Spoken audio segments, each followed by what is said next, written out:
सलामुन हिया हत्ता मतलइल फज्र।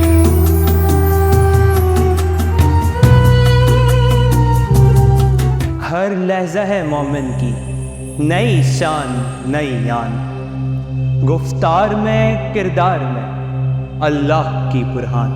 कहारियो गफारियो कुद्दूसियो जबरूत, ये चार अनासिर हों तो बनता है मुसलमान। अल्लमहुल बयान, और हमने तुम्हें बोलना सिखाया।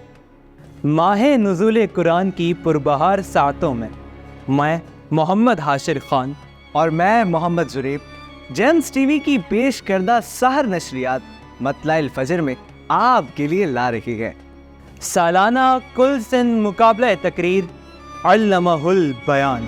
मैदान जंग में लश्कर कुफ्फार की सदा बुलंद करके एक दास्ताने पारीना की हैसियत देकर बहुत का शिकार हुए, जिन्हें मां सिवाय अपने जात के कुछ दिखाई न पड़ता था। ये हाथ उठाएं हम भी, हम जिन्हें हरफे दुआ याद नहीं।